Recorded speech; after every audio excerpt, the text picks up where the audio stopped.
We begin tonight with updates on a frightening situation out of a Cincinnati school district. A 14-year-old student at Marymount High School in Cincinnati accused of plotting a school shooting, but thankfully the plan came apart when another student came forward. Police say the teen had been planning an attack for 5 weeks, working with an early 20-year-old adult out of state to get weapons. They plan to do it, quote, soon. The prosecutor says the student had a list of 8 students and a teacher. We believe that this was going to be carried out. We believed it was a tragedy that was averted because of the bravery of a student and the family doing the right thing. He told officers he wanted to do it, and he still wants to do it. Obviously a very frightening situation. The school district itself providing resources for parents and students. Officials say that if that student hadn't come forward and told his dad what he heard, the situation outside Marymount High School would be very different. Chelsea Six spoke to that father today who called police, put this investigation in motion. I had the opportunity to talk to that dad earlier today who called that tip into police. Zach Swallen says his son, who is a freshman here at Marymount High School, called him Tuesday night. His son, Boom, told him a classmate had planned a mass shooting at Marymount High School. Swallen says he immediately started calling police. He said at first his son was scared to tell anyone, worried about his own safety, claiming he had been threatened by the suspect. Now, Swallen and many people here in the Marymount community are grateful he saw something and said something. He reached out to me because he wanted to protect his class. He wanted to protect his classmates, and I'm proud of him. I'm so proud of you, bro. And like his classmates and peers were reaching out to me, letting me know how much respect they have for him and how amazing that he is. Swallen says he and his son both forgive this suspect and just hope that he gets the help that he needs. Now, Marymount police did tell us that they have amped up patrols here at Marymount High School for the rest of this week and likely into next week as well. But at this time, they don't believe any of the students or staff are in danger. That was Chelsea Sick reporting. That 14-year-old is in the Hamilton County Juvenile Detention Center right now after his first court appearance this morning, and he's charged with conspiracy to commit aggravated murder, and the prosecutor has filed to move him to adult court. The defense entered a denied plea, which is the juvenile equivalent to not guilty.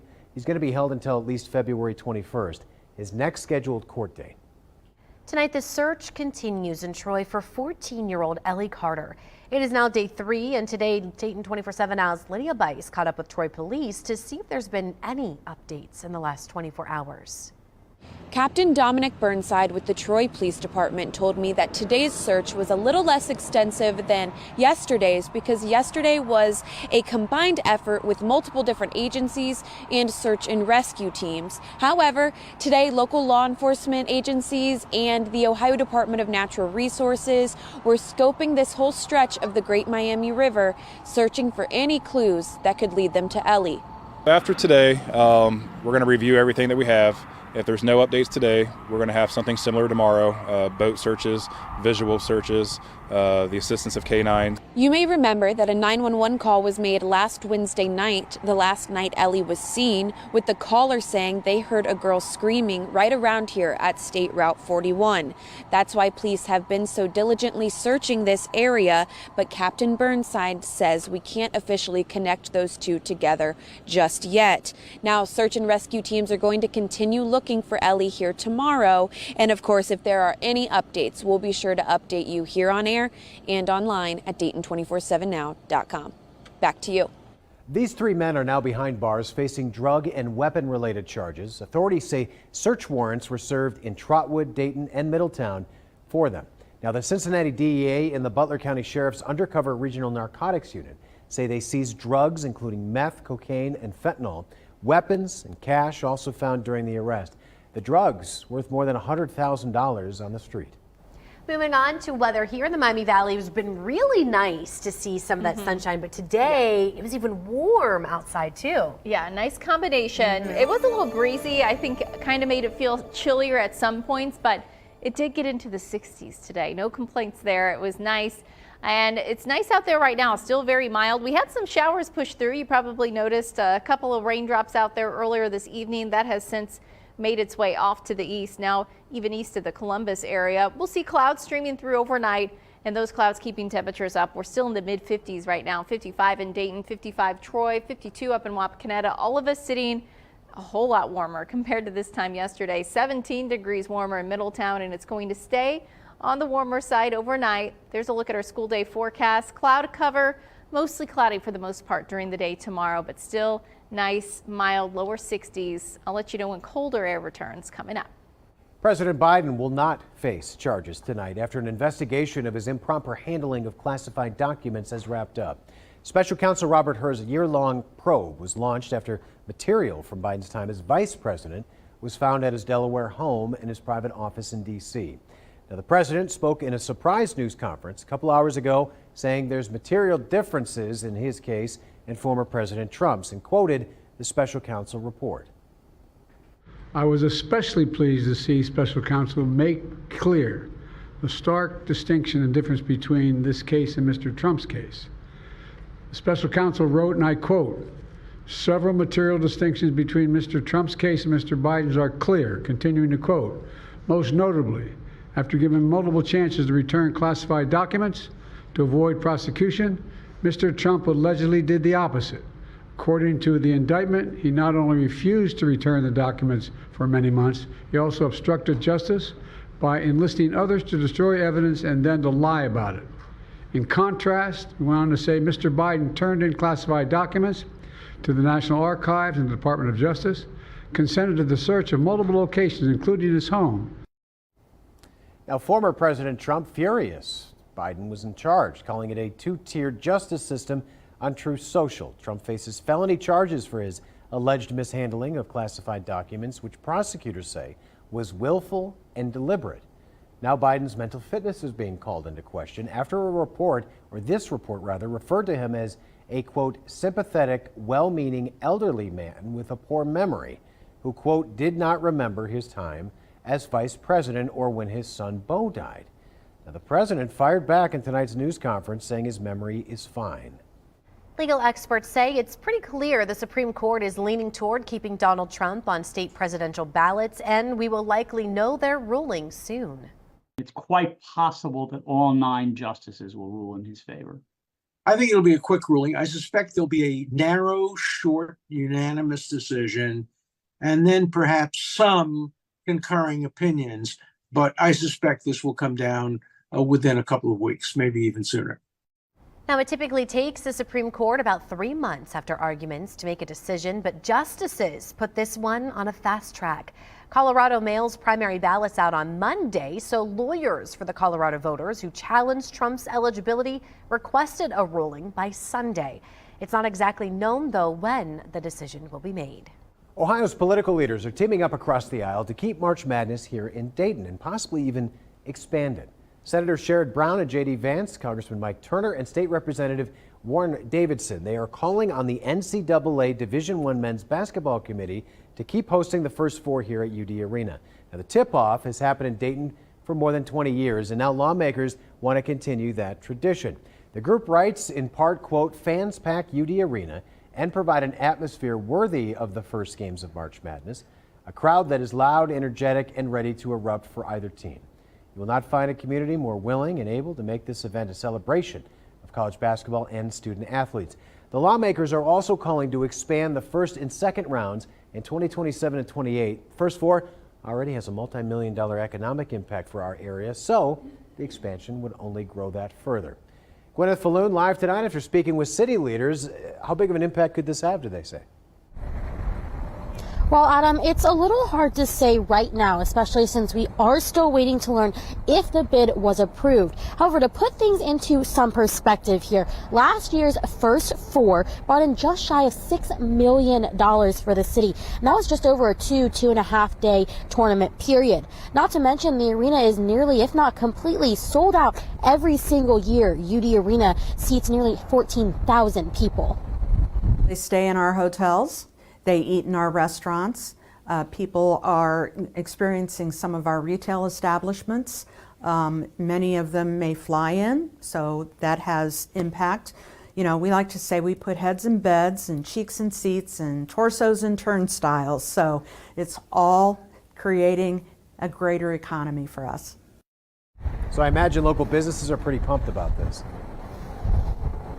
Yeah, Adam, that's right. They're excited. I actually spoke with a new restaurant down in the Oregon district that actually just recently opened up. It's called Culture, and its owner is from Dayton, so he knows just how busy first 4 week can get. Now, UD says its bid was submitted just this week, but we are still going to have to wait and see if that is approved. We'll keep you updated here on air as well as online at Dayton247now.com as soon as we learn anything new. Back to you. Gwen, thanks. Matt Digby here now to explain the difference between what the arena will be hosting this year and what they hope to host in the future. So right now, University of Dayton Arena is the host of the first 4 through 2026. There are 2 games on Tuesday and 2 games Wednesday, the first week of the NCAA tournament. They feature the last 4 at-large teams and the 4 lowest-ranked conference champions. Now, the 4 lawmakers want the first 4 to stay in Dayton for 2027 and 2028. But they are also pitching that Dayton could also host the first and second rounds proper of the tournament either of those 2 years. It has happened 4 times before, most recently in 2013. What that would mean, and I'm using these teams as just as an example, but there will be 4 games on Thursday or Friday of that first tournament weekend. The winners of those 4 games would advance to the second round on Saturday or Sunday, and the second round winners would advance to the Sweet 16. Again, UD Arena has hosted the first and second rounds in the past, and they could host those rounds again in 2027 or 2028. Back to you.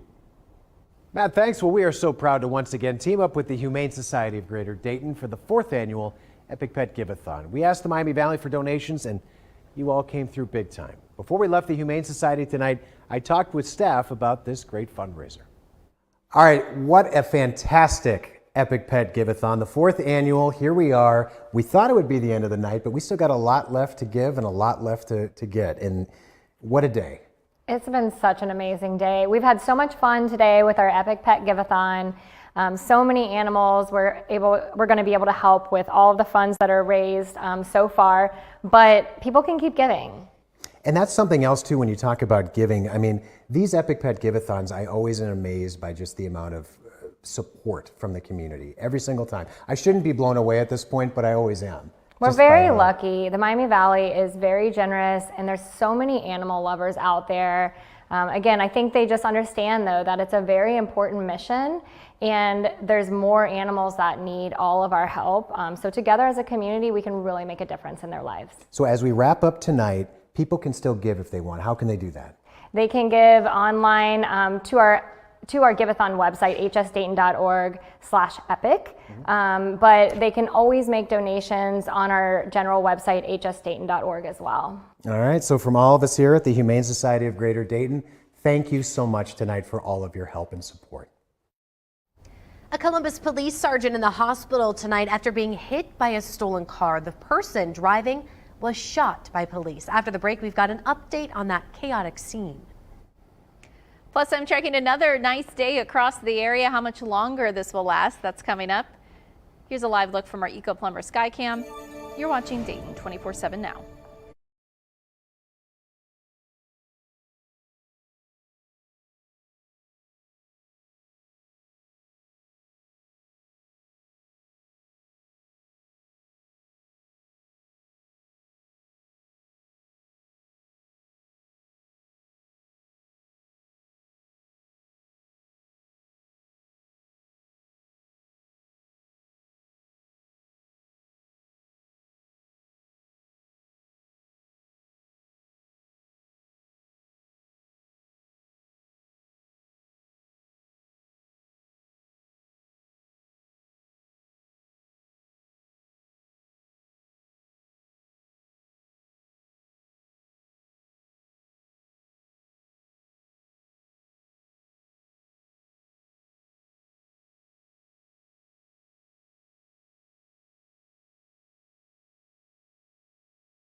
We now know tonight a Columbus police sergeant is in the hospital after investigators say he was hit by a stolen car. Officers say the woman behind the wheel was a 32-year-old named Holly Graham. She was shot by police. Stephanie Dupre has the very latest on that incident. When a car is barreling at you like that, you don't have choices. You have a split second to make a decision. This officer was literally on the hood of the car and was forced to discharge his weapon to try to stop that car from driving any further. A chaotic scene on the north side along Dublin-Granville Road Wednesday. Investigators say it all started with a 911 call, a victim spotting their stolen car. Court records show 32-year-old Holly Graham was the one behind the wheel of the stolen car. Officers say she took off, slamming into two other cars trying to get away from police. It all came to a stop here at the Huntley Square shopping center. Police say Graham hit the sergeant, who then rolled on top of the hood, forced to fire shots. A witness gave us this cell phone video of those tense moments. Fraternal Order of Police VP Brian Steele saying this could have turned deadly. I said, hey, brother, you are alive. That's all that matters right now. I also want to have some empathy for the suspect of this crime. OK, she was shot. She has a family. I hope she gets the help she needs, and I hope she makes a full recovery so ultimately she could face a judge in a court of law. Let's give you a live look now from our Eco Plumber Skycam and send it over to Chief Meteorologist Natalie Walters. Yeah, pretty nice evening. Clearer skies out there right now and still pretty mild. Showers made their way through earlier this evening, but clouds will build right back in and the mild weather continues on. Southerly winds for tomorrow, highs back into the lower 60s. We eventually will see a cold front swing in. This is mainly going to impact us by tomorrow night and early into our day on Saturday before chillier air arrives next week. So for tonight, mostly cloudy, upper 40s as you wake up tomorrow morning, which is really warm for this time of the year. Back into the 50s, I'm even thinking lower 60s again tomorrow with a mix of sun and clouds. Heading into Saturday, so Friday night, early Saturday, we do have a system that'll make its way in. This is going to be bringing scattered showers for early into the day on Saturday. That will begin to taper off by late Saturday morning, and then notice Saturday afternoon, still pretty nice. Some sunshine, we got 50s in the forecast, but it does get chillier by Sunday, 30s in the morning, 40s for the afternoon, and then we start to track our next weather maker, which, believe it or not, has the potential to bring us some snow. So chance for showers arrives by Monday afternoon into the evening, and as temperatures begin to fall overnight, we could see that transition to snow. Now, this is going to be dependent on our track of area of low pressure. If it's more to the south, we could see a good swath of some snow right here in the Miami Valley, so we'll be tracking that closely. Again, it is still February. That heads off to the east, and we do start to see just chillier weather next several days, back into the 40s for the middle of next week. So again, tracking that system Monday into Tuesday very closely. 5 Marines who went missing after a helicopter crash in San Diego are now confirmed dead. Military officials say that helicopter crashed during the stormy weather in the mountains outside San Diego Tuesday night. Now, the helicopter was returning to an air station after a training exercise in Las Vegas. Now, the names of the Marines were not immediately released, the Pentagon calling it a tragic loss and vows to learn from it. I can also assure you that each of the services takes this very seriously as well. And so they will, as always, continue to look at their training, maintenance, and safety programs to ensure that we learn from every incident and apply those lessons into their risk management programs and management of those fleets. Now, it's still not clear what happened in this case. The U.S. military grounded its entire fleet of Osprey aircrafts in December after a growing number of deadly crashes.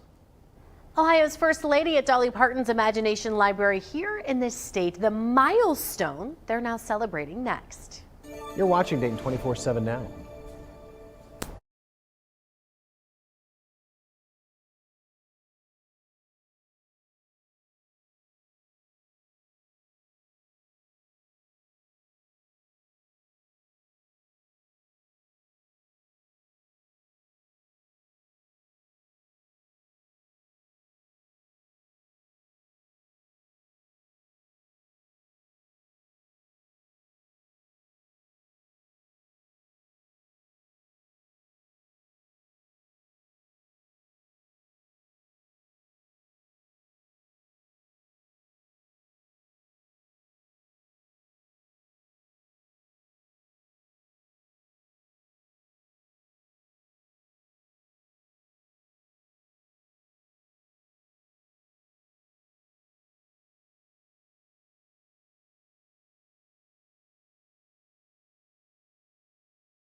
Ohio's First Lady Fran DeWine is celebrating a big milestone for Dolly Parton's Imagination Library of Ohio.